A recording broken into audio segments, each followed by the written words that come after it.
All right, gentlemen, I'm sort of obsessed with refer a friend promotions. Of course Don't you ask are. me why. Of course you are. It's kind of a thing that I have. Oh my God. Needless to say, when Elon Musk started a super PAC and he started this online petition, which has a refer a friend component to it, I was fascinated by it. And I wanted to bring it in here and get your opinions.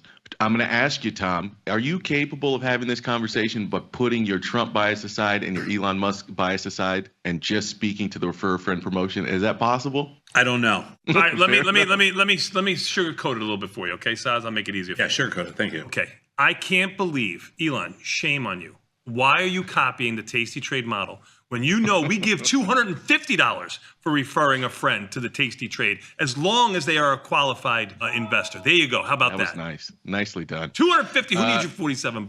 There you go, Saz. So if you don't know what he's doing, Elon Musk started a super PAC and he started a petition, and it is illegal to offer anybody outright money for their vote. So this petition is basically offering to anybody who signs it, and the petition is for people who are passionate about preserving the First and Second Amendment. And if you refer somebody to sign this petition, you're getting paid $47. The goal is to get 1 million signatures on this petition. So in other words, Elon and the super PAC will pay out a grand total, if they get 1 million signatures, of $47 million. The goal likely is to get a big, juicy, database of people who likely have slightly right-leaning views and to try to mobilize that group of individuals. My question is, Slightly right-leaning views. And I said conservative. like a Klan meeting, but don't worry about that, okay? I got it. Exactly. We'll leave the white capes at home, but don't worry about it. It's a hood. That's the First Amendment to you? That's what the First Amendment No, means to keep you? going. I'm just enjoying your interpretation of this. All right, I'm going to stop here, and I will ask you, gentlemen. I've never personally seen this. Maybe some other super PACs have done this in the past, but to me, this is the first time I've ever come across something to this extent. And it is a very clever way of paying people to get them politically motivated. My question to you is, we've seen a lot of political promises so far this election cycle. Promises to the Bitcoin community, promises to waiters or waitresses, promises to seniors by not paying taxes on Social Security. Just recently, I think Trump said to the 9 million expats or U.S. citizens living abroad that he would support not double taxing or having to file if you live abroad. So there's like a lot of these promises are being made to these individual constituents. You mean one of his rich friends called him up and said, hey, I'm being double taxed. He goes, what does that mean? And he said, I'm being double taxed. He's like, well, that's stupid. So, and you've got $1 billion and you'll contribute a couple of million to me. So sure, we'll get rid of that tax. Of course he understands that. Yeah. So my question You are to so shallow with this stuff. Me? Go ahead. What are you talking about? Go I ahead. didn't Keep do going. any of this stuff. I'm giving you examples. So my question to you is, Tom, what do you think about the refer a friend model being brought into the political world and political I think you're opening up a very dangerous can of worms. And I think that if the shoe was on the other foot, they would be screaming. All the right-wing lunatics would be screaming election interference. It's screaming at the top of their lungs. They'd be on every single soapbox. There would be, Trump tards everywhere screaming election interference. And now, but because it's Elon, it's like, oh, look at this genius move. Come on, man. You're opening a can of worms do we really want to turn our democracy into like, hey, whoever's got the most money can buy this election or can buy this, can do whatever. Okay, but let's go to the. Didn't go to your Citizens answer. United do that back in 2010? Yes, thank you. And who? Didn't Citizens United kind of already open that Pandora's box back in 2010? Not really. Not really. Elections about who can buy all the left-wing nutcases in 2010? I mean, come on. I would What was 2010 I would anyway? give this answer. I just want to know what I would give you the answer the same way you answer the tax. What was 2010? I would give you the same answer you give to the tax code question. Change the tax code to change our taxes to make it better and fairer for everyone. Change the way Dylan actually came out with some great ways to vote, like choice voting, which would be a nice one. No, I mean, there are different things we can do without having to make it the strongest or the most wealthy can get all. That was not his question. His question was specifically, he was talking about Elon's super PAC. Yeah. Okay. And Elon's just pushing buttons here, right? You No, do I don't know that. This is what Elon does. He just pushes buttons. Like this was his original. I'll give you $40 million a month, and then he backed out of that. Then it's like, okay, now I'll do a super PAC, whatever. I mean, this is just him seeing how far he can push, how many buttons can he push, how many people can he piss. That's his whole game. This is social media PR. This is Twitter gold for him. Get people talking about his stuff, man. See through it. Okay, it's not like this is not. You think he really cares? This is all just because he's made his bed and now he sees how much this helps his other business or whatever, trying to salvage whatever he's got left of that. Mm-hmm. Okay.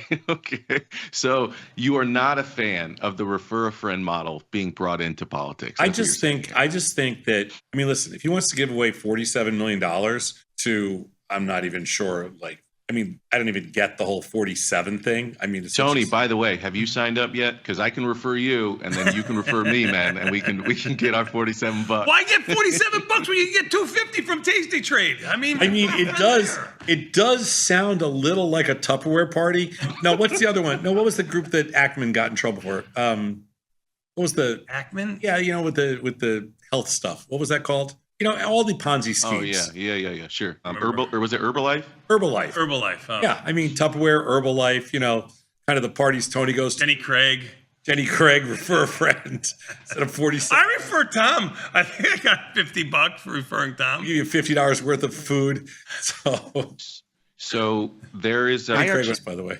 I think Tony's point. Yes, go ahead. I think Tony's point about Citizens United is actually super relevant. Oh my God. I do think on one side that this does open Pandora's box. It does. There's a part of me that scratches my head and wonders why we only get 150 million votes, something like that, during the election, and why more people don't participate in their civic duty. There's a part of me that scratches my head and then wonders, what would it say about us if $47 was enough to motivate more people to go to the ballot box? Like, what does that say about us? Well, didn't we have this conversation the other day, Victor? We talked about, making voting a requirement. It is some places around the world, it is a requirement to vote. Yeah, it's called a dictatorship. No, there are places that are democracies. Are you in favor of that? I don't know, because I've never been. I don't know all the rules around that. But doesn't Australia have it where you're required to vote? Some. I don't know. Singapore is a requirement. Singapore does? Okay.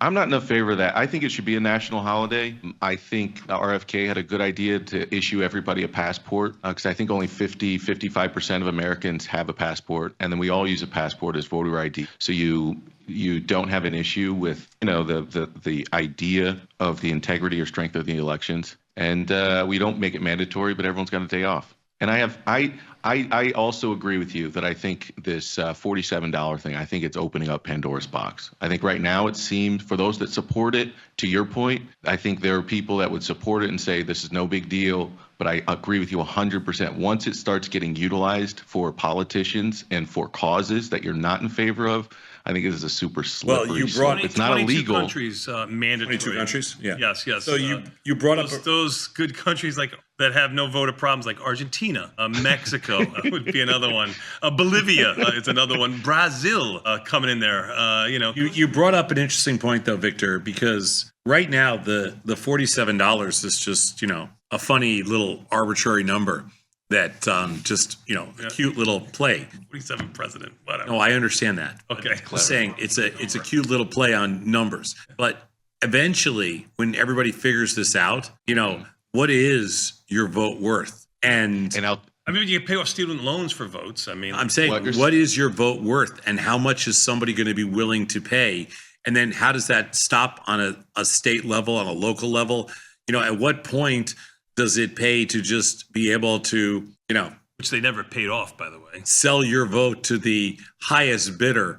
You're going down a dangerous path. Yeah. So a little known fact, I think, during the brokerage craze, post-pandemic brokerage craze, when there were a lot of new sort of challenger brokerage firms that were offering some, $25, $50 sign-up fee or free stock. What ended up happening is there was a new business opportunity for people to just create a list. hey, I'm an aggregator. You come here, and then I will tell you which brokerage firm to go sign up for each month. And then you will get some steady stream of $25 or $50 or, $200 stock, something like this.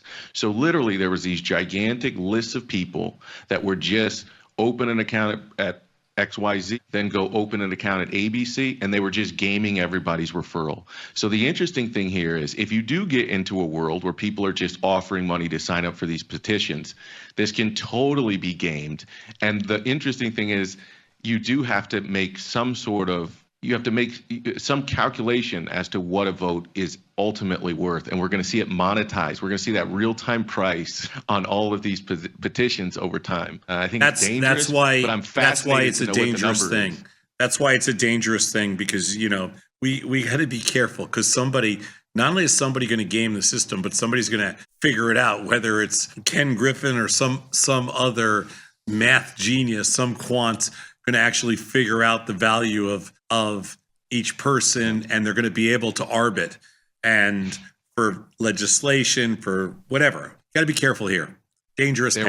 Just to give you an example, I'll get out of here after this, to give you an example of how good these guys are at game theory. There was a proposal to increase the wealth tax here in Illinois, and that increase in the wealth tax would have cost Ken Griffin, this was published by ProPublica, by the way, it would have cost him an extra $50 million in state taxes every year. So he did the math. He figured out it would cost him $50 million if this thing passed. He took $50 million and he put it into a marketing campaign that he used to basically get the bill shot down, to influence people to vote it down. So the exact amount that his tax would increase, he took that amount and he invested it. So it took him 1 year of the increased tax to basically vote out 10 years or a lifetime of increased $50 million. And he influenced his friends to do the exact same thing. So that's how good these guys are at game theory. And if this goes too far, you're gonna figure out the real-time price of power through these petitions. You're 100% right about that. And I'm not so sure that's where we want to go.